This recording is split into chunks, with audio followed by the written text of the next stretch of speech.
Les objectifs tracés par la stratégie énergétique du Royaume en 2009 ont été atteints avec succès. Un modèle énergétique qui a pu en tout cas transformer les défis en de véritables opportunités d'investissement. Cette stratégie s'inscrit dans la nouvelle dynamique du développement global du Maroc, un pays qui, au lieu de compter complètement sur ses importations de pétrole et de gaz, préfère produire des énergies renouvelables.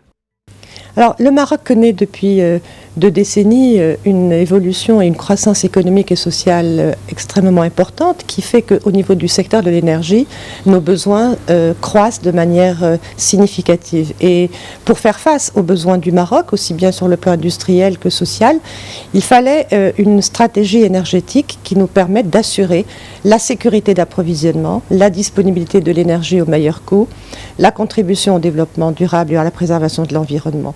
Notre pays, en 20 ans, est passé d'un pays subissant le changement climatique à un pays proactif grâce à une vision royale. Aujourd'hui, notre pays est cité en exemple, au nord comme au sud, parce que notre politique énergétique, qui tient compte d'une transition énergétique englobant les énergies renouvelables et l'efficacité énergétique, et qui touche tous les secteurs. Des grands projets, éoliens, solaires, hydrauliques, mais aussi tous les petits projets qui touchent tous les acteurs, industriels, agriculteurs, villes, particuliers, tout le monde peut faire de l'économie d'énergie grâce à ces nouvelles technologies et grâce à cette vision. La stratégie énergétique du Maroc vise à augmenter la part des énergies renouvelables à 42% d'ici 2020 ou encore à 52% d'ici 2030. La stratégie vise également à réduire la consommation d'énergie de 12% d'ici 2020 et de 15% d'ici 2030 grâce à l'efficience énergétique. Pour ce qui est du programme éolien, la stratégie compte produire plus de 2000 MW d'électricité d'ici 2020.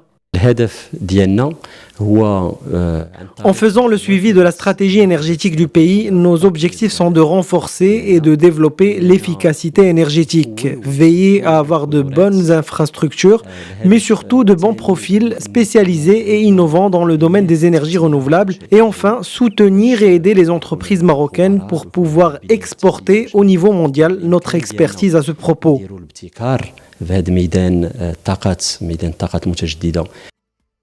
Plusieurs objectifs que le Maroc s'est fixés en lançant un immense chantier de projets. Parmi eux, d'abord, le plus grand parc éolien de Tarfaya, lancé en 2014.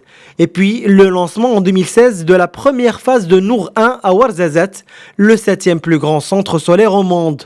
À lui seul, ce centre devrait fournir de l'électricité à 1 million de foyers marocains. La stratégie énergétique du Royaume repose aussi sur l'utilisation rationnelle de l'énergie, tout en se souciant du réchauffement climatique. Des actions éco-responsables qui ont permis au Maroc de se classer au 7e rang mondial de l'indice de performance du changement climatique pour 2016. C'est d'ailleurs le seul pays non européen à figurer dans le top 20.